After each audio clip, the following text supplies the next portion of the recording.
Halo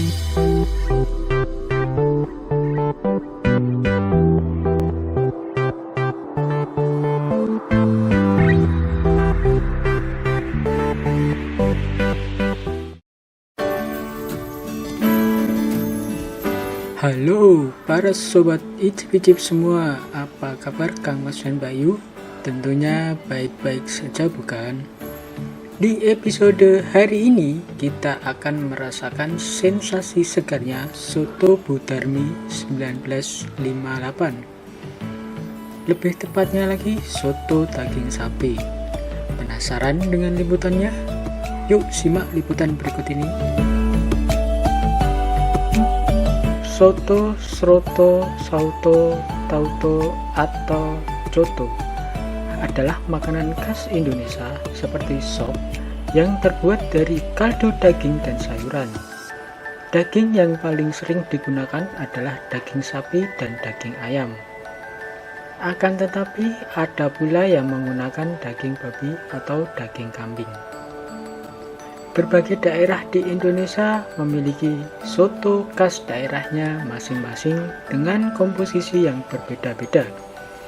Misalnya, soto Madura, soto Kediri, soto Pemalang, dan soto Makassar. Soto juga diberi nama sesuai dengan isiannya.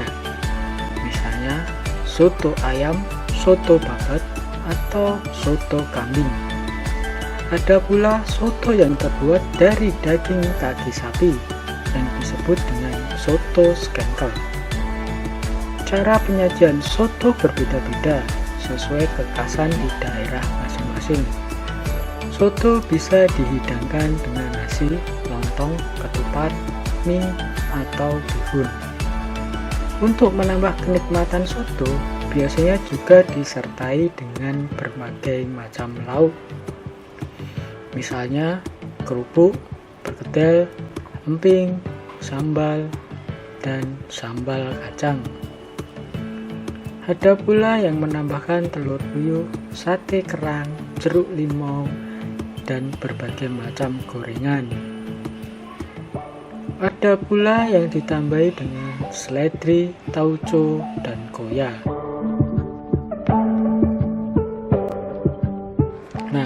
Di daerah Kartasura terdapat rumah makan yang sudah tersohor sejak tahun 1958, yaitu Rumah Makan Soto Budarmi. Rumah Makan Soto Budarmi ini memang berdiri sejak 1958. Oleh karena itu diberi nama Soto Budarmi 1958. Rumah makan ini sudah berjalan sampai 2 keturunan hingga saat ini. Alamat dari Rumah Makan Soto Budarmi 1958 ini berada di Ngasem RT 1 RW 1 Ngasem Colomadu, Karanganyar. Perkenalkan, nama saya Ibu Emily Retno. Saya adalah pemilik warung Soto Ngasem Budarmi yang berlokasi di Colomadu, Karanganyar, tepatnya di Jalan Raya Solo Semarang kilometer 10 di Desa Ngasem, Colomadu, Karanganyar. Usaha ini berdiri sejak tahun 1958 dan sampai sekarang alhamdulillah masih berjalan dan dikelola oleh penerusnya, yaitu saya. Dulu sejarahnya warung ini didirikan oleh almarhum mertua saya, yaitu Ibu Sudarmi dengan Bapak Cito Wiratmo. Dari tahun berdiri sampai tahun 2013 saya dan suami saya mulai ikut mengelola dan membantu usaha ini hingga sekarang. Saya mulai membantu di sini sebatas karena ini memang usaha milik keluarga suami saya. Jadi bisa dibilang usaha ini berjalan secara turun-temurun. Jadi saya di sini merasa diberikan tugas dan kewajiban untuk meneruskan dan melestarikan.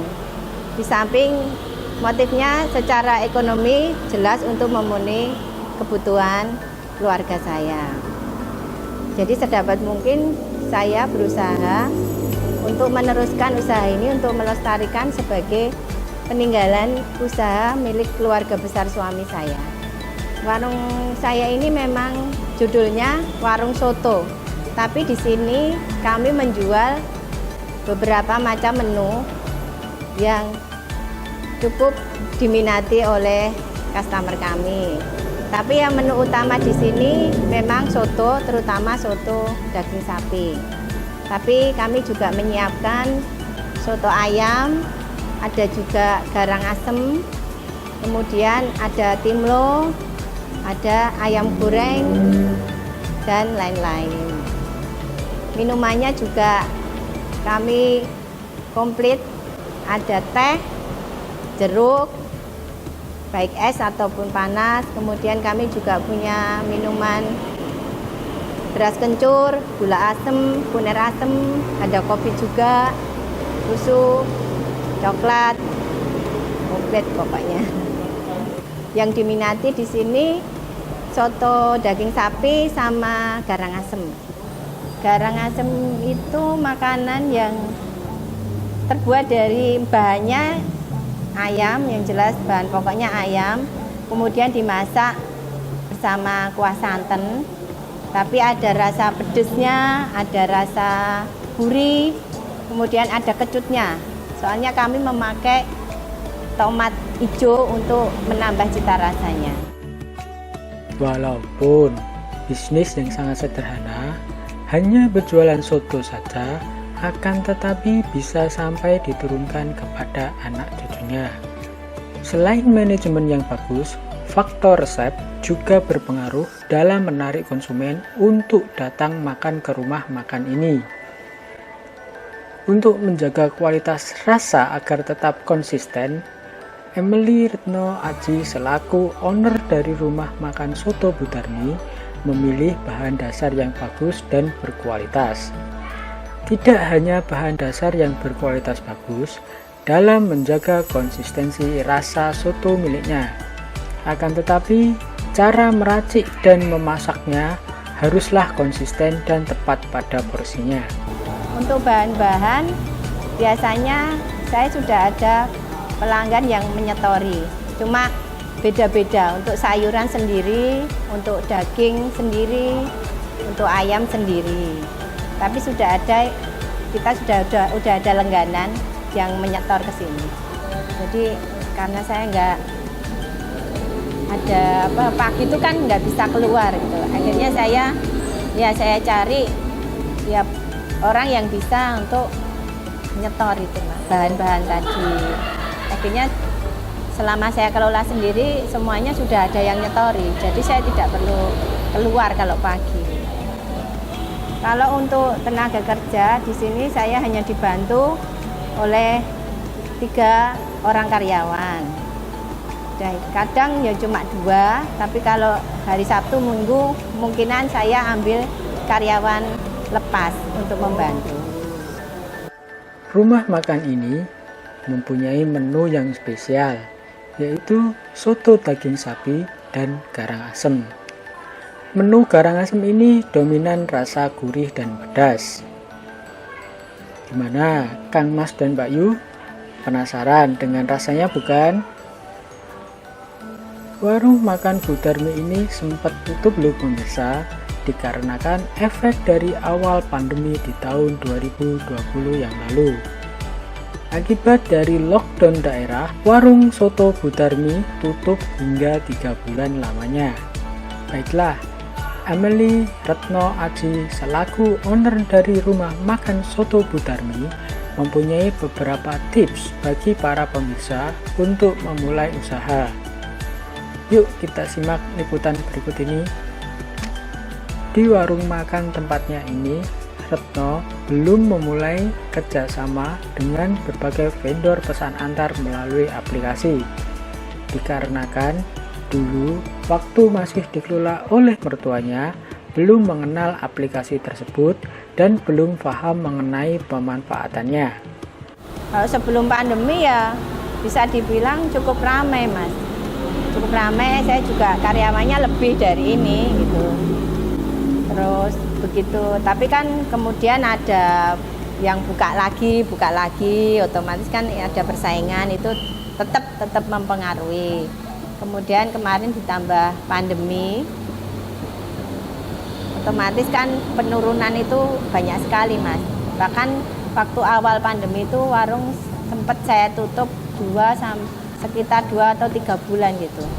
Karena waktu itu memang anjuran ya pemerintah, kita memang tidak boleh beraktivitas keluar. Akhirnya kami tutup kurang lebih sekitar 2-3 bulan. Tapi selanjutnya tetap kita berusaha untuk membuka lagi, tapi benar-benar mengikuti prokesnya gitu. Dan alhamdulillah ya sedikit-sedikit kita bisa jalan sampai sekarang. Kalau saya itu mengikuti aja, Mas. Misalnya kalau pandemi kan kita lihat pasarnya juga menurun gitu. Peminatnya menurun karena faktor.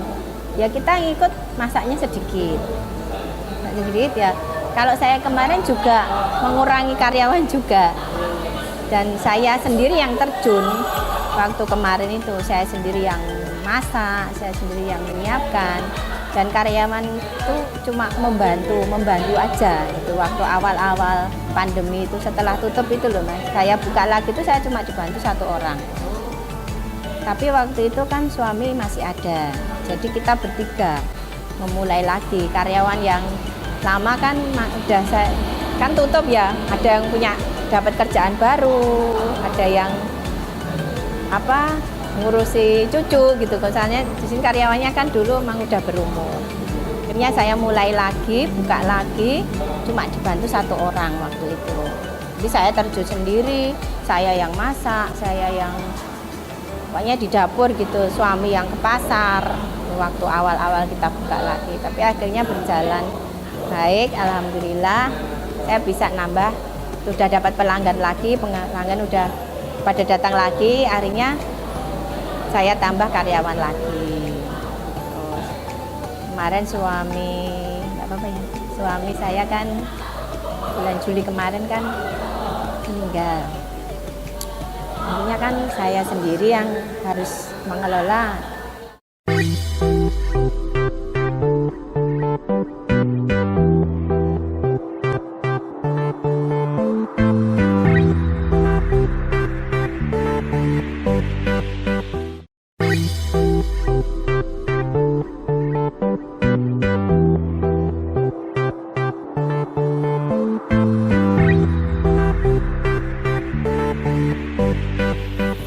Untuk harganya sendiri relatif murah loh pemirsa, Rp12.000 untuk seporsi soto daging sapi dan Rp22.000 untuk seporsi garang asem dengan nasi.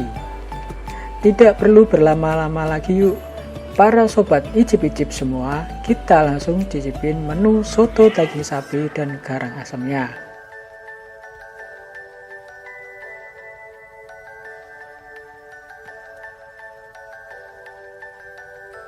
Kalau untuk soto daging sapi sama soto ayam harganya sama, per porsi 12.000.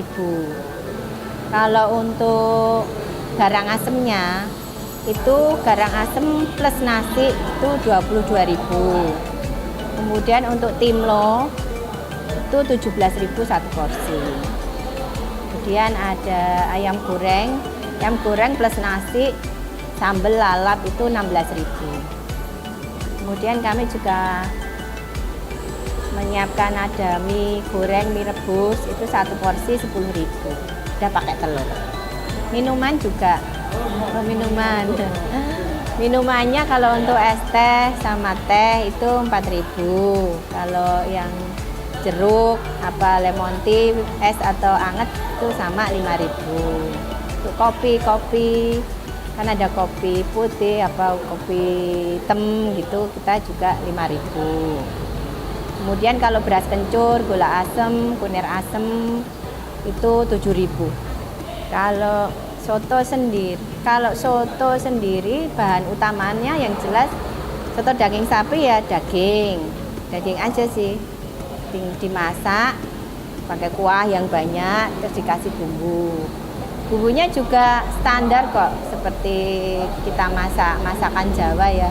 Ada bawang merah, bawang putih, terus ada kemiri, kemudian rempah-rempahnya itu ada daun salam, ada jahe, ada serai, terus ada kunir, terus ditambah ya garam apa ya gitu. Ada sedikit gula biar memantapkan rasa. Kalau untuk garang asem sendiri bahan utamanya yang jelas ayam.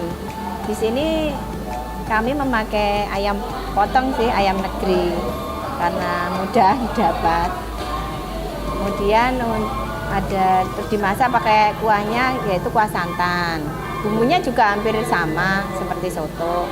Ada bawang merah, bawang putih, ada kemiri juga. Cuma ini kita pakai santan. Kemudian ada rempah-rempahnya juga sama. Ada daun salam,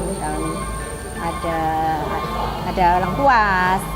Kemudian ada daun jeruk juga.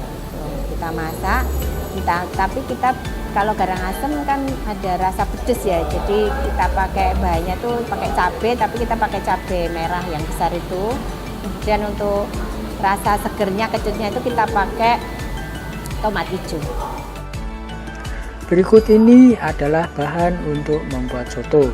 Di antaranya kunir, lengkuas, bawang merah, bawang putih, daun salam, serai, daun seledri, bawang goreng, gula, garam, lada, ketumbar, miri, dan beberapa bahan pendukung lainnya yang kemudian dihaluskan. Setelah dihaluskan, ditumis hingga tercium wangi sedapnya. Campur dalam panci dengan air yang mendidih secukupnya. Masak hingga kuah kaldu agak mengental. Kemudian siap untuk dijadikan kuah soto.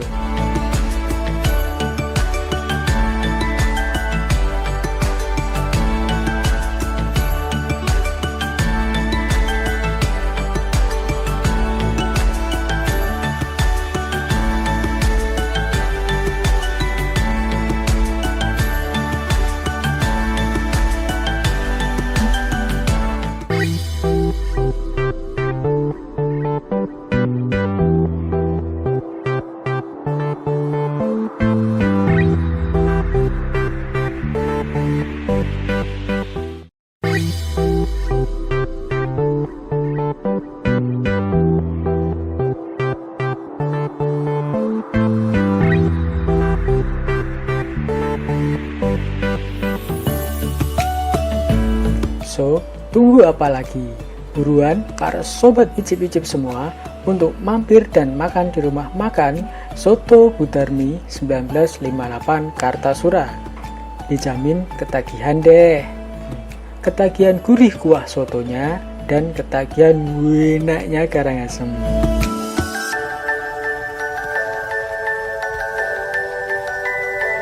Aku Rini, aku asal Solo. Aku langganan di Soto Budarmi udah dari kecil, semenjak bapak ibuku masih sering mengajakku ke sini. Sekarang aku masih sering ke sini. Nah, hari ini yang aku makan timlo Budarmi. Rasanya tetap seperti yang dulu, enak, tidak berubah, tetap punya khas tersendiri. Isiannya banyak, tidak berubah, dan rasanya semakin mantap. Mari datang ke sini. Oh ya, saya sudah lama langganan di sini. Sudah sejak bapak saya masih ada, siswati bapak saya dulu kalau jalan dari Moyolali pasti mampirnya ke sini, ini Budarmi. Kemudian kalau karena bapak dan ibu sering ke sini ya saya juga jadi sering ke sini gitu. Kalau untuk rasanya tadi saya pesan soto. Kalau untuk rasanya enak. Ini bisa dilihat habis, berarti bisa disimpulkan sendiri, rasanya mantap.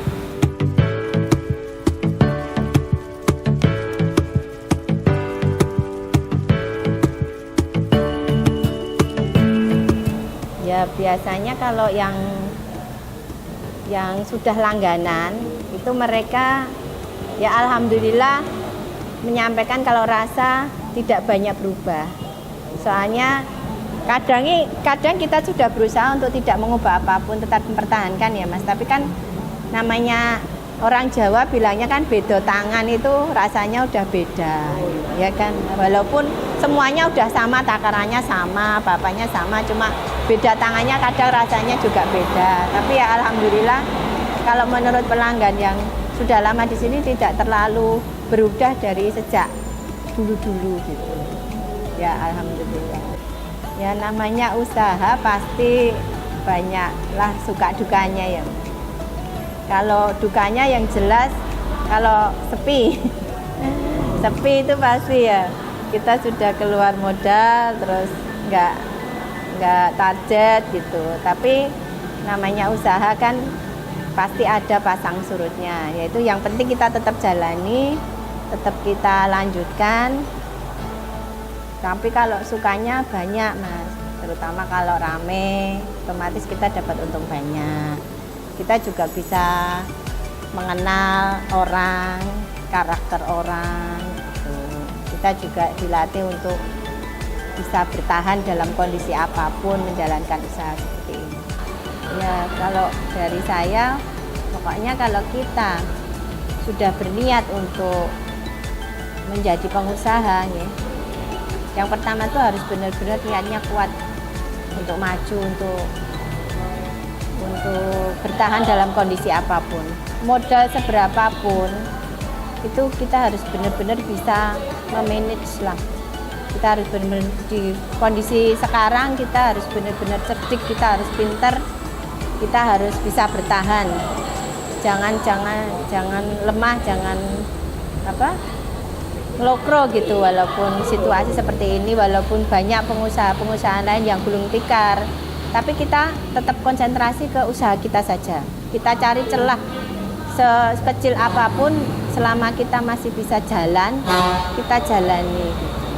Untuk apalagi kalau seperti saya memang sendiri ya, sebagai single parent harus benar-benar survive untuk bisa bertahan, untuk bisa meneruskan usaha ini. Apalagi ini ini sudah peninggalan dari mertua dan suami kan udah dirintis dari zaman dulu ya. Sayang kalau tidak dilanjutkan. Ya, itu aja dari saya, pokoknya tetap bertahan, tetap jalan. Kondisi apapun tetap maju. Ingin berwirausaha, kalau bisa kita sudah punya tempat Mas. Jadi itu menurut saya ya agak meringankan lah. Soalnya dalam berwirausaha itu yang paling banyak memakan biaya itu tempatnya. Untuk iya kan, kalau kontrak juga sekarang, apalagi kalau kita tempatnya di sekitar di jalan-jalan utama gitu kan tinggi sekali. Tapi kalau nggak ada ya mau nggak mau ya kita harus punya modal dulu lah untuk mencari tempatnya. Kemudian untuk untuk pulaan itu.